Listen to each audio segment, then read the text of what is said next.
سو مسائل ته وکړي. قرباني پچا کی چې د چا څه ضرورت اصلیه نه سیوا سامان ضرورت اصلیه موږ دلته کې زړه ته د دې زړه عرب خبر کو د چا کړ یو غوا دا غوا پي کوي پي او دا ټول گزاران په دې پيو جاری دي دا د ضرورت اصلیه دي دا ضرورت اصلیه دي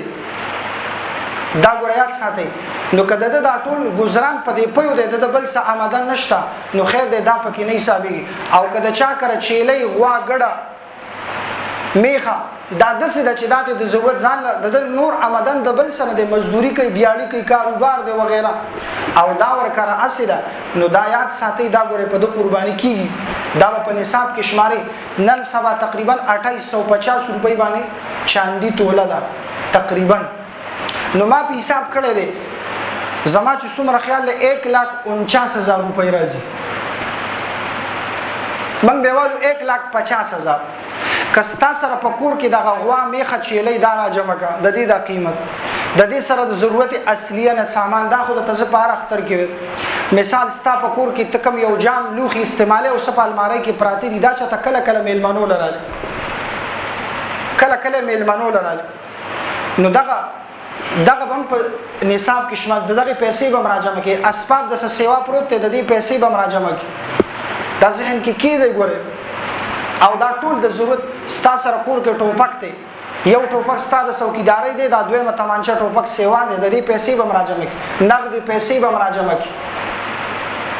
او کور کې کاله چاندي دا به مراجعه کې دا ټول به مراجعه کې کدا د 1.5 لک روپو تر رسیدې نن سبا تاسو ته دې سړي باندې قرباني واجب ده کوي نکړه حضور علی السلام دا فاسق دی دا د زما ایدګاه ته نږدې نه راځي پیغمبر علی السلام وي زما خواله دي نه راځي دا ګناګار دی د خدای مجرم دی چې دا اوس ارسو سره او د قرباني ونکړه چې قرباني در باندې الله واجب کړی نو به وکا بل خبره دا ذهن کې یاد ساتي زمون بعض خلک دا یو غلط فهمي کې پدې کې مبتلا دي زما پلار شته هغه قرباني کې زمون د ټولو د سره پدې لږ شانته ځان پوهه کې زمون اکثر خلک پدې کې دوکه کوي پلار دې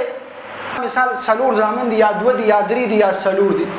استاد پیسو اختیارمن ستا پلار دې کې شک نشته خو استاد پلار سره چې هغه پیسې دي ټیک تا هغه خو کې تاسو سره اوس 1 روپۍ هم نشته نستا سره کالېشتا ندر سره مثال په تور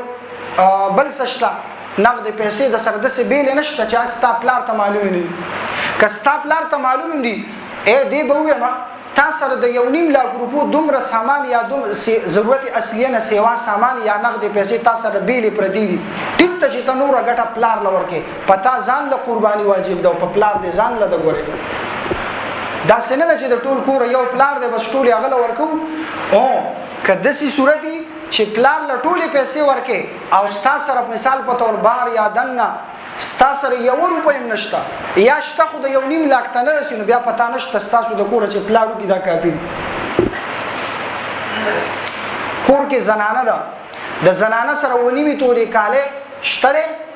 1 روپۍ ور سره نشته په دې قرباني واجب د قرباني وکړي او کده دې ونیوي تولې کاله ور سره نه مثلا 1 توله کاله ده وسره یا 2 توله کاله ده وسره لیکن د دې زنانه سره سل یا 200 روپۍ شته ده نو بیا به د کالی دا پیسې دا به پیسو تاوړي او په دې زنانه قرباني واجب ده کدي قرباني ونکړه دا د خدای مجرمه پاتې شو دا واجب ده ګوره او بل خبره اکثر خلک تاسو نه ډیر کوي د دې باب کې بای قرباني ساروي دي او د دې مثال په تور دغه دي قرباني ساروي دي دا پي کوي سبکه د آیات ساتي دا د تمخ کې ویلي بهم دته د قرباني د ساروي نه د قرباني د ساروي نه په پي نل وشي ها که تکلیف وو د ساروي ته یو کار باندې نه لای ک کټه د سخه د نو هغه به کار لم نه بوزي هغه سره به مینه کې هغه له خسته نه کریزي ورکا مینه وسره کو د نورو سارو په نسبت د ډیر خوراک ورکا خبره ور سره کوا دا بس د الله په دین قرباني کول او څو کمثال پي کول تکلیف ورته نو دی خلق ولا دی غلان زتل یخي ګورو له دا تکلیف په کم شي یخي ګورو کده سم نه بیا ماغه مثال تکلیفي نو پي راول وشه اولنې طریقه دا ورته په دې بوتاوه کې واپس واچو دلې ورکا دې ساروي له واپس ورکا او کدام نه نشي خوړې نو بیا طریقه دار دا به غریب لور کې مسکین لور کې چې 50 زکات کی ک په خپل د قرباني د ساروي په وسکل ګناه دی وکړه قرباني د خرابيږي ګوره په دې خبرو لګزان ذهن کې یاد ساتي او بل یو اهم خبره حلالي سړي سره قرباني کوي حرام خور سره مکوي حرام خور پیژنې او دا د پټو د امام ملک ګوره حرام خور سړي باندې حرام خور سړي سره کله یو کس پیسې 1 روپۍ حرام و د آیات ساتي د ټولو قرباني په سین لو شو د یو کس قرباني لګي